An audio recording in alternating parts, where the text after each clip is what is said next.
Well, we are at the end of May 2019, and I thought this would be a great time to talk briefly about our experience in preparing to get a small flock of backyard chickens. And I think the time is great because this journey has taken us about a year, but I have a deadline, and I hope I can meet it.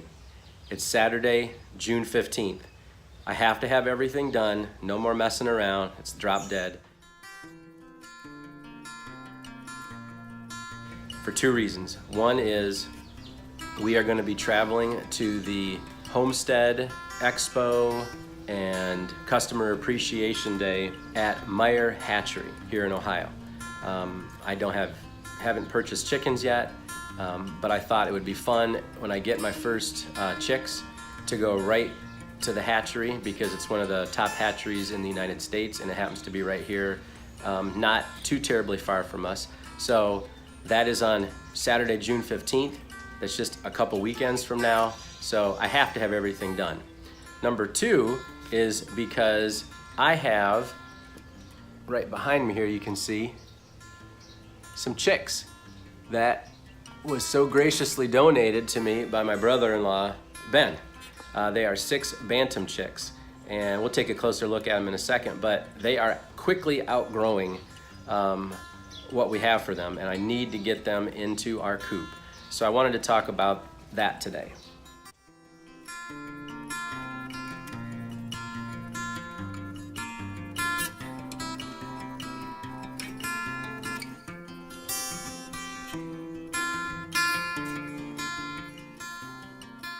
Having chickens was one of our top goals when we moved onto this property.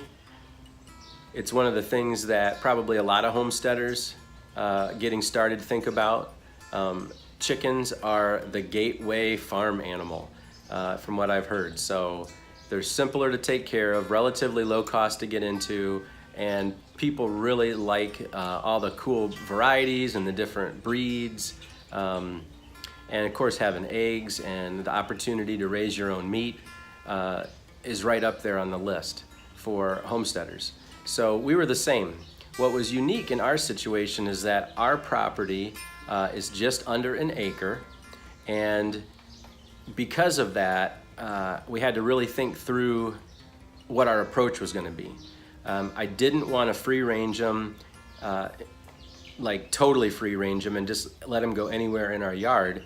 And I wanted to kind of have everything for our future plans fit within that acre for like a little micro farm.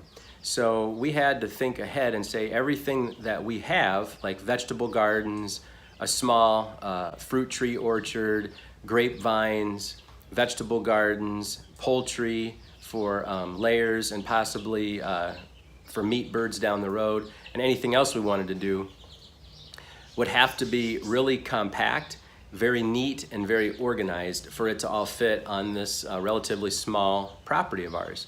So it took me about a year to kind of, this whole journey has taken about a year, really. When we started out here, there's some other videos you can check out on our channel, hesitanthomesteader.com, or go to our YouTube channel, The Hesitant Homesteader. And when we moved in, I talk about tearing the coop down and starting to build the coop that I have, what I started. So there's like part 1 and I think part 2. So the previous owners had chickens. It was not the setup that I wanted, and so we tore that down. We used some of the materials from it and bought new materials, but it's been about a year because of time constraints, other priorities, because of weather, and of course the reality that we all face as homesteaders is our budget. So I'm finally to the point. I've been working a lot on it this weekend. We got our fencing up, and I made some other little tweaks, the last minute things for the coop. It's not totally done, I've got a bit more to do, but everything has to be done by June 15th. Right now I think we'll go ahead and we'll head outside, and I'd like to take you on a walkthrough of my setup. So come on. So here's part of the reason that we have a deadline of getting this coop finished up and ready for its first residents to move in.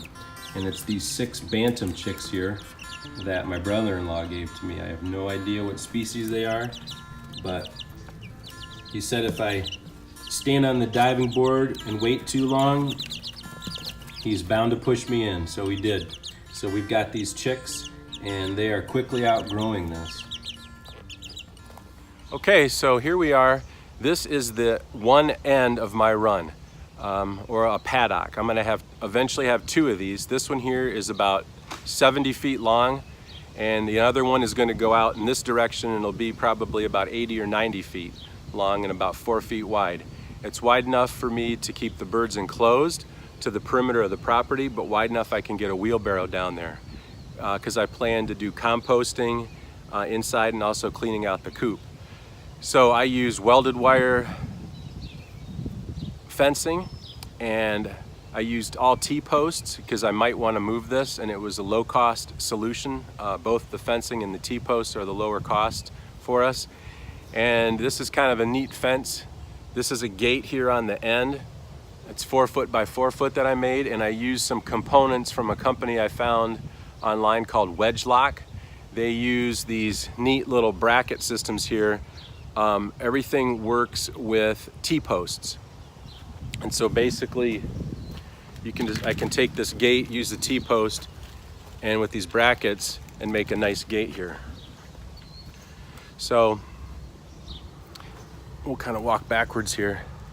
So basically this will go down. We're gonna landscape it a little bit, but I've reused some patio pavers, some real heavy patio pavers, instead of burying fence to keep predators out. And the chickens are only gonna be here during the daytime, and they'll be locked up at night. And I have yet to see a raccoon or a possum here in our yard. So I'm not too concerned about digging under the fence. So we come out here, and this is the coop. You can see my build video, how I did this on our channel. But I just got the door done, and I reused a slide from the kids' play set. I thought that'd be kind of a fun little touch. And I put outdoor grass made out of recycled plastic on it, so it gives them some grip and they won't slide down it. And it's outdoor, I can just hose that off.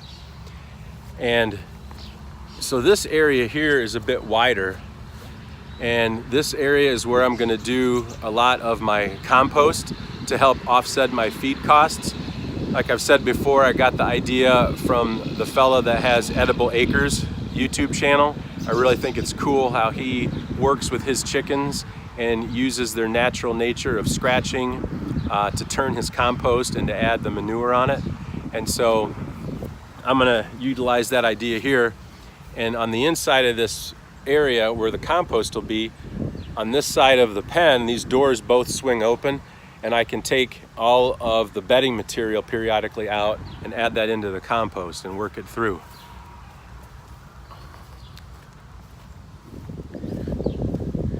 I've got my nest box outside of the coop, and it's outside of the fence, so we can easily come from our kitchen, our back door of our house, off the kitchen, and come over here to get eggs without having to go in the pen and bothering the birds.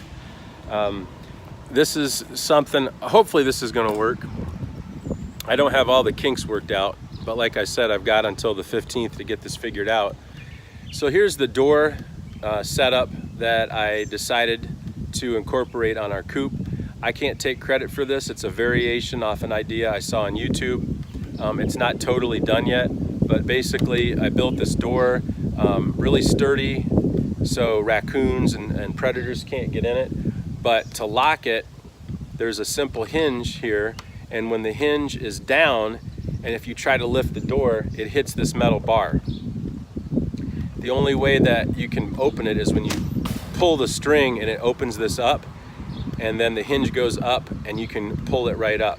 And you can do a search on YouTube and you can find out how to build that. But I did it out of cedar, and I did use some aluminum to keep this out for outdoor use.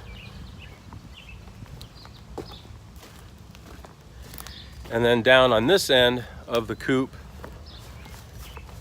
I've got the fencing down here, and basically right in this area here, I'm gonna do a gate that will open up and let the chickens come through, and then they'll be able to go down this side of my fence all the way down here, probably about another 80 to 100 feet. I'm just going to clean out this old compost area from the previous owners, and I'm going to get rid of this metal storage unit. And this way the birds are they're allowed to free range. They can go on the pasture, they can eat bugs, they can scratch. But what I can do is I can switch them from one paddock to the other. And so while they're eating and scratching on the one, this first one has time to recover, and if I want, I can do a cover crop of some quick growing cover crops on that. And then we'll switch back and forth, is the idea. So this will be a fun experiment, and then in between time, they'll always have access to this area back here for compost. So that is my ideas. For our coop, our setup, what works for us, we're just a family of 4. So this coop is 4 foot by about 12 feet. And my idea is to have maybe a dozen birds in there with enough egg production for our family, and possibly to maybe sell a couple dozen at the office where I work at. So these are gonna be backyard chickens. This is not a major, egg laying production operation for us. It's not gonna be a money maker. This is for us, for our use, for our little small homestead here. So I would love to know about your ideas. So when we're all done here, can you go to the comment area and tell us about your backyard, your poultry setup for your homestead? And I would also love to know what breeds you have or are wanting to get. So I wanted to share this with you because a lot of our viewers are probably, you're probably getting started in homesteading, you're thinking about homesteading, so you might not have chickens. You might have a small backyard flock. So I thought if I could walk you through what I came up with and what I decided to do and talk a little bit about our process, it might inspire you, give you some encouragement, and motivate you in your decision and your journey to get some backyard chickens of your own. I will say that a bit of advice would be to take your time, do not rush into it, even though it's only chickens. You really should do it right. You owe it to the birds, and you owe it to your family and to your future of your homestead to not just jump into it. Really think it through. There's tons of great books at the library. There's tons of free resources on the internet, on YouTube, tons of blogs about it. So just take your time, figure out what your goals are and what is appropriate for your situation, and enjoy the journey and have fun doing it.